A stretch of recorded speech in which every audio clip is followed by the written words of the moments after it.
नमस्कार दोस्तों, कैसे हैं आप सभी का स्वागत है आपके अपने इस YouTube channel Sandeep Dubey CGPSC में। फाइनली सीजीएसआई का डेट आ गया है कि 6 तारीख को 6 नवंबर को एग्ज़ाम होना है। तो अब जितने भी अब विद्यार्थी हैं ना, वो तैयारी में बहुत अच्छे से लग जाइए, मॉडल टेस्ट लगाइए, रिवीजन करिए। शुरू करते हैं सेट नंबर पहले पार्ट से। उसके बाद गणित का मैं अलग से सॉल्यूशन के साथ लाऊंगा इसमें वीडियो। तो आज 32वां क्वेश्चन से स्टार्ट करते हैं। बाकी जो 1 से लेकर 30 क्वेश्चन है उसको बाद में देखेंगे, आज या कल मैं अपलोड कर दूंगा विद सॉल्यूशन। प्रश्न है, नागर द्रविड़ और बेसर शैली क्या है? तो ये क्या है? एक प्रकार की मंदिर निर्माण की कला। ठीक है। नागर मतलब भारत के उत्तर में, है ना, भारत के उत्तर में नागर, बीच में बेसर, नीचे द्रविड़ शैली होता है। इसको ध्यान रखिएगा। इसमें ज़्यादा डिटेल में नहीं करूँगा, मतलब जितना हो सके शॉर्टली इसको बताने की कोशिश करूँगा। निम्नलिखित में कौन सा सत्य नहीं है ये बताना है। अशोक ने अपने अभिलेखों में 3 भाषाओं और 4 लिपियों का उल्लेख किया, ये गलत है भाई। ठीक है। तो जहाँ जहाँ एक दिख रहा है उसको गलत कर दो, तो लगभग सभी में एक दिख रहा है क्या? हाँ, एक सेकंड ना। ए और सी गलत है, एलिमिनेशन मेथड। अगला पॉइंट देखते हैं। लुम्बिनी अभिलेख में अशोक की घोषणा का उल्लेख है कि सभी लोग मेरे संतान हैं, तो ये सही है। ये सही है, तो ऑप्शन नंबर बी। और देखते हैं बी के साथ क्या है। एक तो ऐसे भी गलत हो गया, तो ऐसे ही कट जाएगा ये। तो आपको ना थोड़ा इस प्रकार से, जब क्वेश्चन थोड़ा बड़ा हो जाता है ना, तो आपको ऐसे उसको बनाना पड़ता है। निम्न दिए गए कथनों पर विचार करना है आपको। ठीक है, क्या दिया है? शुल शुल्व सूत्र में विभिन्न प्रकार के यज्ञ वेदियों के निर्माण के तरीके का निर्माण किया गया, तो बिल्कुल सही है। गुरु सूत्र में वर्णों की विभिन्न व्यवस्थाओं का उल्लेख किया गया था, ये दोनों सही, तो ऑप्शन नंबर सी 1 और 2। अगला प्रश्न है, अगला प्रश्न है,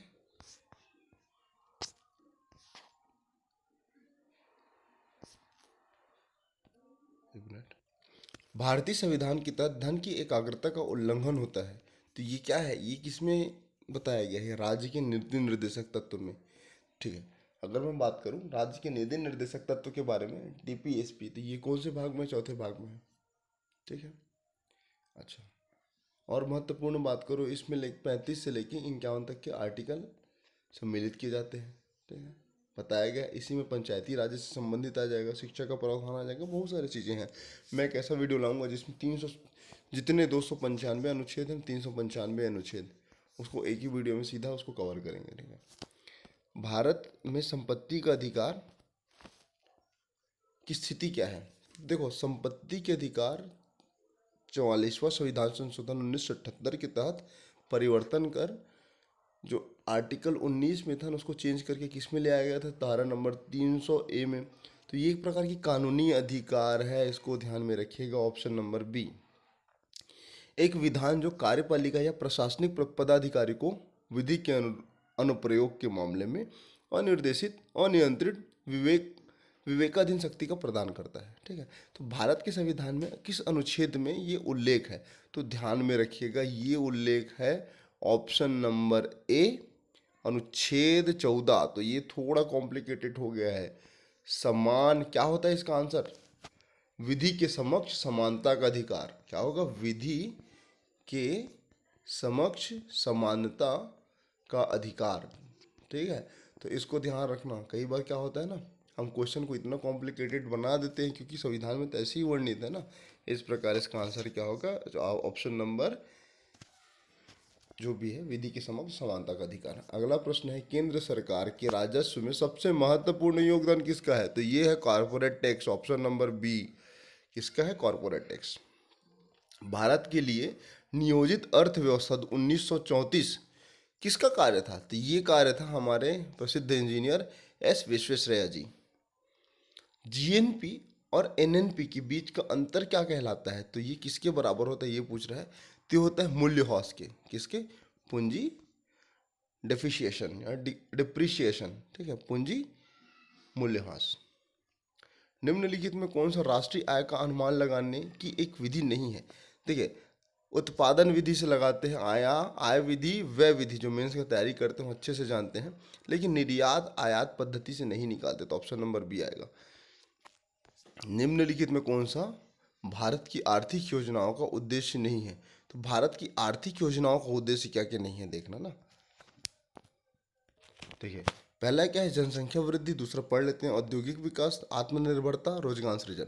देखिए, औद्योगिक विकास तो होगा, आत्मनिर्भरता भी होगा भाई, अपने आप को सेल्फ मोटिवेट करेंगे ना, सेल्फ रिलायंस बनेंगे। अगला सेल्फ रोजगार सृजन करना, लेकिन जनसंख्या वृद्धि हो सकता है कि आप ही सोचो तो ऐसे ही इसका आंसर कट जाएगा, तो ऑप्शन नंबर ए। अगला प्रश्न है, जनसांख्यिकी संक्रमण का सिद्धांत भारत के मामले में सार्वभौमिक रूप से मान्य नहीं है, क्यों? क्योंकि कुछ राज्य मापदंडों को प्राप्त करने के लिए दूसरे राज्य से बहुत आगे हैं।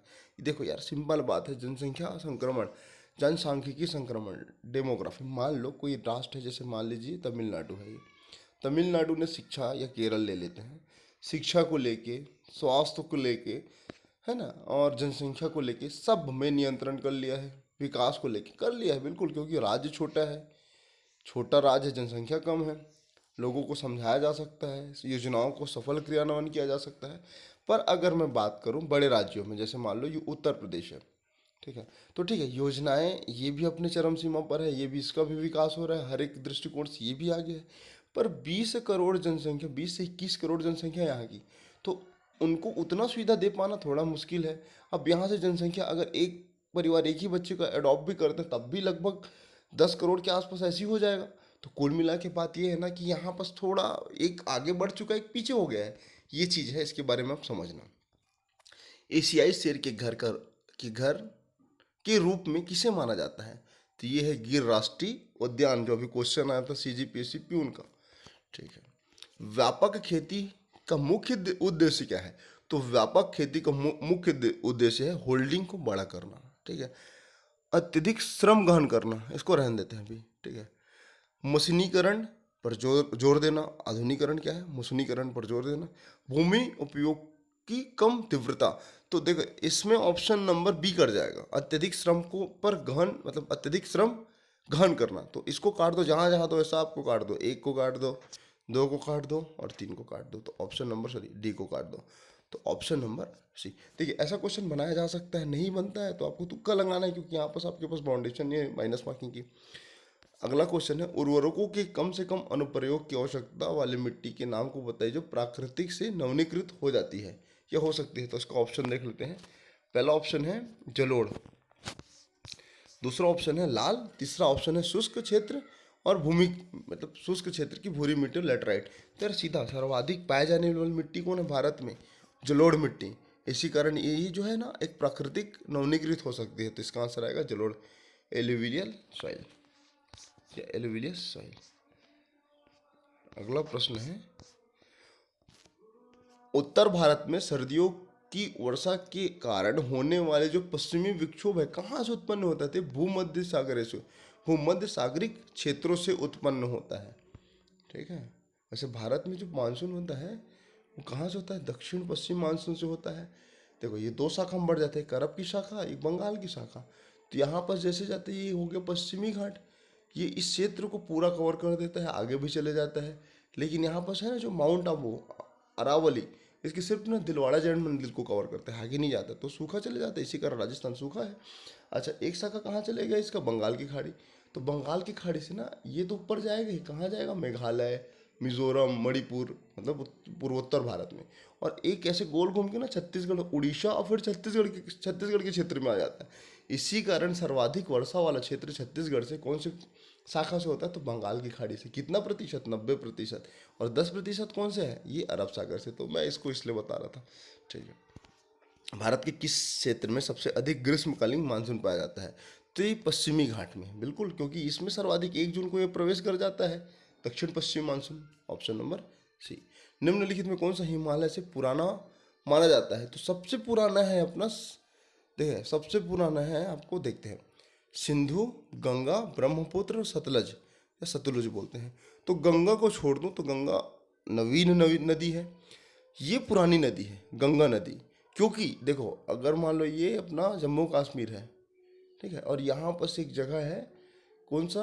राकसताल, ठीक है, और अपना मानसरोवर, तो यहीं से सतलज नदी, सिंधु नदी, है ना, और ब्रह्मपुत्र नदी का उद्गम होता है।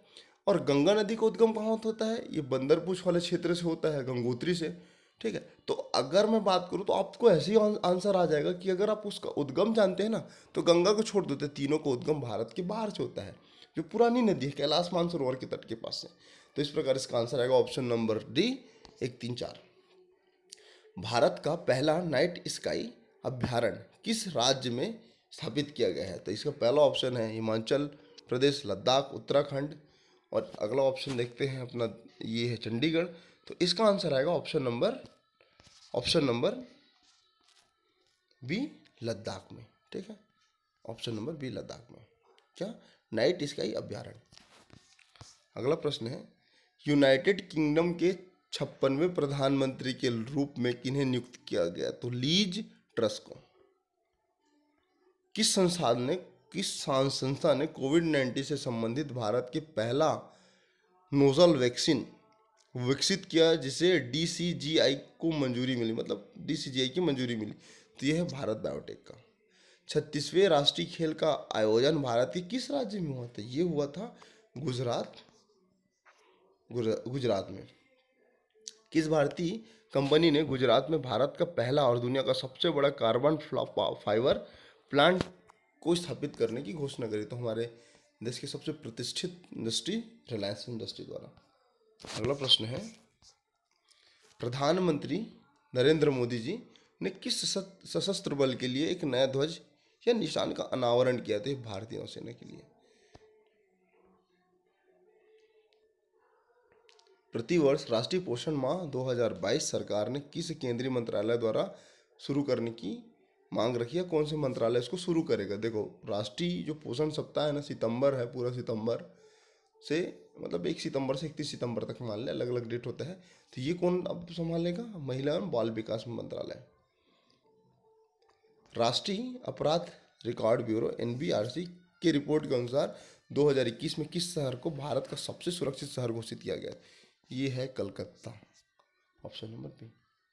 छत्तीसगढ़ की स्थानीय और पारंपरिक खेलों को बढ़ावा देने के लिए कौन से खेलों का आयोजन किया जाना चाहिए? कौन सा खेलों का आयोजन किया जाएगा? तो छत्तीसगढ़िया ओलंपिया, ये बहुत चर्चा में अभी।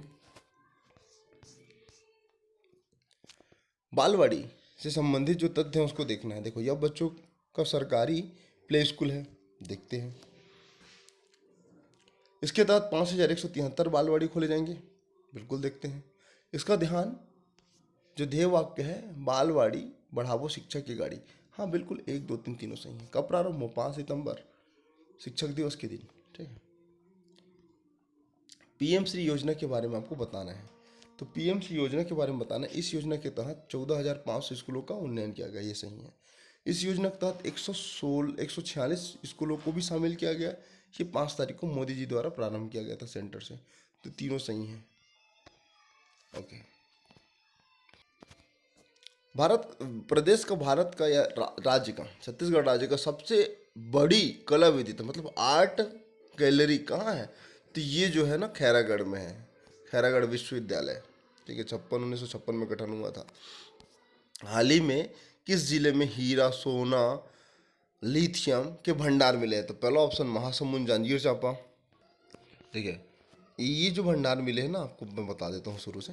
जो लिथियम की, जो हीरा, सोना और लिथियम के भंडार मिले हैं ना, महासमुंद में मिले हैं, जांजगीर चांपा में मिले, और एक बीजापुर में मिला है। तो कुल मिला के इसका आंसर क्या? हाँ, जसपुर में मिला है। तो ऑप्शन A, B, C है ना, जसपुर, इसको लिख लीजिएगा, जसपुर है ना, महासमुंद और जांजगीर चांपा में लिथियम सोना का भंडार। किन्हें भारतीय कला रत्न अवार्ड से नवाजा गया है? तो ये जो है संतोष टोप्पे जी को नवाजा गया, ऑप्शन नंबर A। किन्हें हबीब तनवीर रंग ध्वनि सम्मान से पुरस्कृत किया गया है? तो ये है M.A. रहीम जी को। द नगरी जलप्रपात किस जिले में स्थित है? तो द नगरी जलप्रपात जसपुर जिले में स्थित है। ये कुछ महत्वपूर्ण जलप्रपात है, एक बार देखिएगा।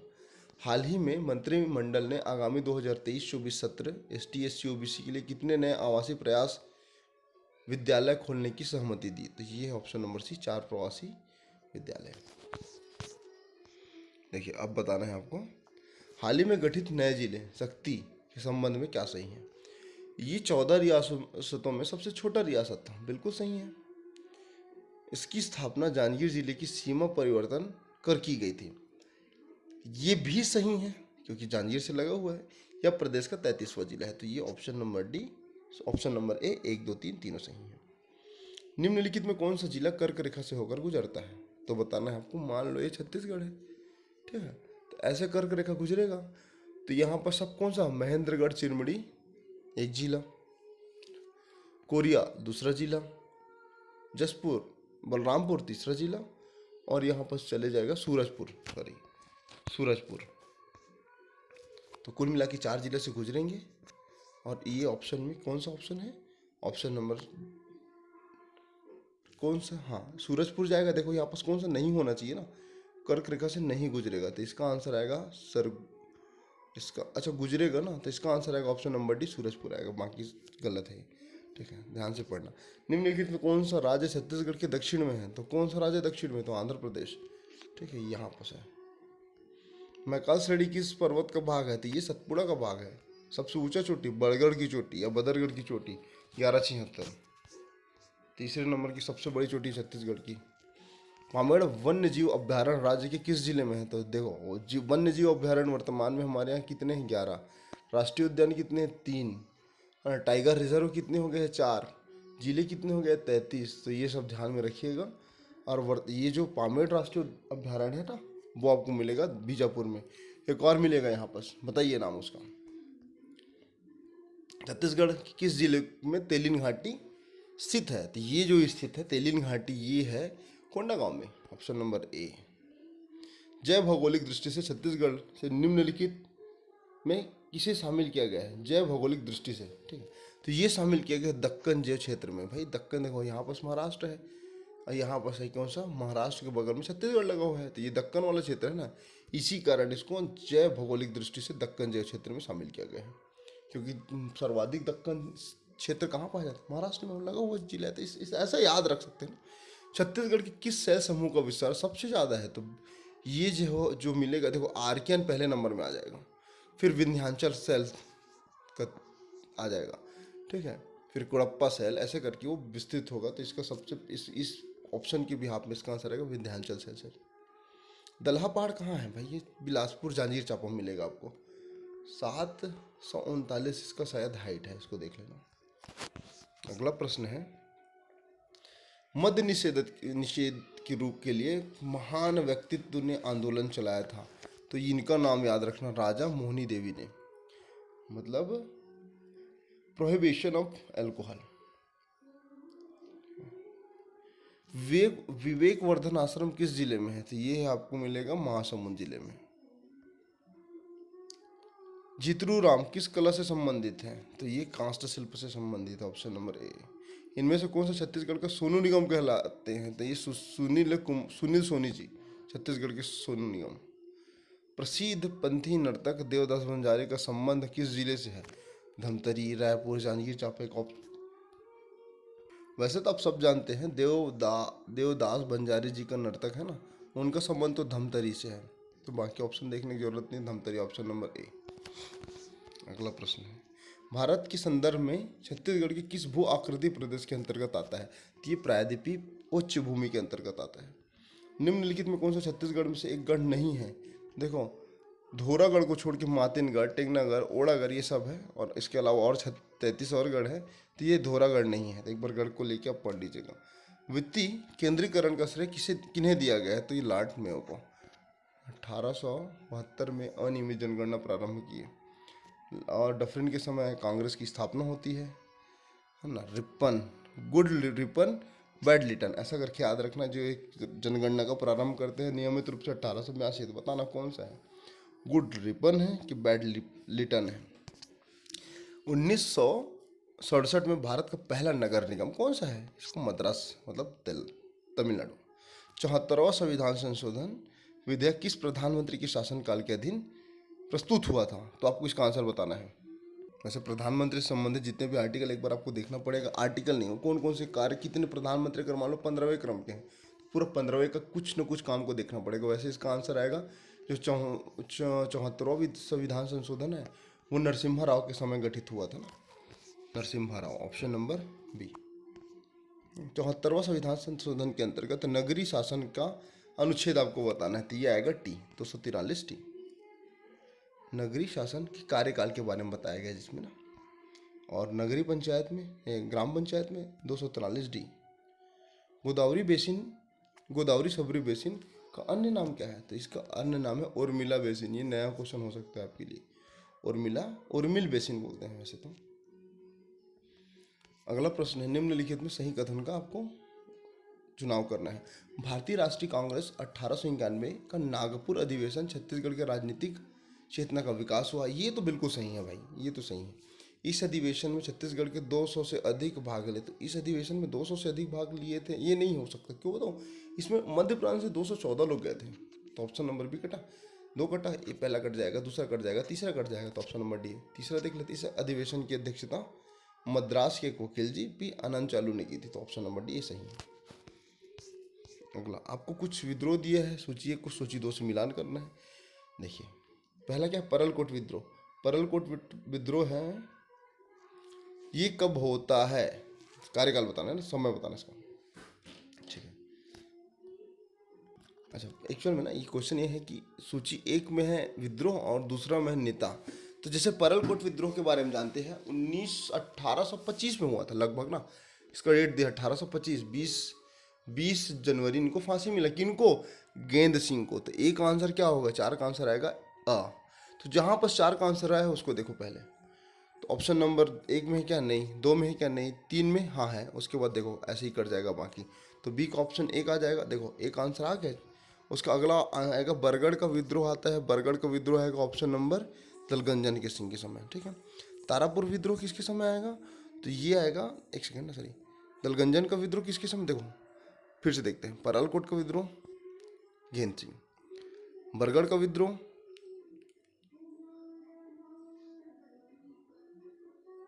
अजीत सिंह, तारापुर का विद्रोह दलगंजन सिंह और मेरिया विद्रोह हिड़वा माझी। इस प्रकार से 4, 1, 2, 3 इसको मिला लीजिएगा। निम्नलिखित में किस मराठा शासक ने छत्तीसगढ़ में सूबा सरकार शासन प्रणाली की सूत्रपात करी? तो सूबा सरकार, जो सूबा शासन है ना, उसका नाम याद रखना, वेंगोजी भोसले। इनके समय इन्होंने सूबा नियुक्त किए। ठीक है। महिपत राव, विठल राव, केशव गोविंद, कोलब्रुक्स, सॉरी, भवानी कालू यादव, सीता हरी, ये बहुत सारे हैं। लगभग 8 से 10 लोग नियुक्त किए थे अलग अलग, जैसे फॉरेस्टर, कोलब्रुक्स, अलग अलग। जैसे कोलब्रुक्स किसके शासनकाल में थे? केशव गोविंद के शासनकाल सर्वाधिक था। महिपत राव, विठल राव, महिपत राव के समय आनंदी बाई का विद्रोह हुआ था, उनके साथ उनका युद्ध हुआ था। तो ये बहुत सारी चीजें हैं, इसको देखना पड़ेगा, एक बार देखिएगा। 19 सूची एक को सूची दो से मिलाना है। फिर से, ग्रेट ईस्टर्न रोड का निर्माण किसने किया, कब किया? देखो अगर मैं कुछ जानू नहीं जानू तो ये देखिए ऑप्शन में बता देता हूँ। देखिए ग्रेट ईस्टर्न रोड का निर्माण होता है 1862 में। ठीक। रुद्री बैराज का निर्माण होता है 1912 में। ठीक है। भारतीय रेलवे का जो बंगाल और नागपुर रेलवे में विलय हुआ है ना, वो होता है आपका 1887 में। और बीएनसी मिल का स्थापना होता है 1897-98 में। कई जगह 98 मिलेगा, तो इसका आंसर आएगा 97-98। तो इस प्रकार से इसको आपको मिला लेना है। ठीक है। जुलाई 1946 के में भारत के संविधान सभा के लिए छत्तीसगढ़ जो खालसा क्षेत्र में कौन सा नेता प्रतिपक्ष चुना गया था? तो देखिए इसका ध्यान रखना। तो इसमें 3 लोग का चुनाव हुआ था, कुछ लोग का निर्वाचन हुआ था। तो चुनाव जिन लोग का क्या भारत संविधान के लिए डायरेक्टली नियुक्त किए गए थे उनको आपको देखना। तो पहला रविशंकर शुक्ल का चुनाव हुआ था। दूसरा घनश्याम जी का चुनाव हुआ था, इनका रायपुर से हुआ था। घनश्याम जी का दुर्ग से हुआ था। और एक नाम याद रखना, ठाकुर छेदीलाल, इनका बिलासपुर से हुआ था। ठीक है। तो इस प्रकार से 1, 2, 4 आएगा ऑप्शन नंबर सी। सूची एक को सूची दो से फिर से मिलाना है। देखते हैं इजी है। छत्तीसगढ़ मित्र का प्रकाशन पेंड्रा रोड 1900। ठीक है। सरस्वती पुस्तकालय जानते हो, राजनांदगांव से हुआ था 1909 में। ठीक है। बुद्धि प्रकाश सभा, तो बुद्धि प्रकाश सभा बिलासपुर से। और आनंद समाज वाचनालय रायपुर से। तो इस प्रकार से इसका आंसर आएगा ऑप्शन नंबर सी। ठीक है। अ का छत्तीसगढ़, ए का 3 सब में है। फिर देखो बुद्धि प्रकाश सभा बिलासपुर 2 इसमें और इसमें है। सरस्वती 4, तो 4 मतलब ऑप्शन नंबर सी। इस प्रकार से इसको बना सकते हैं।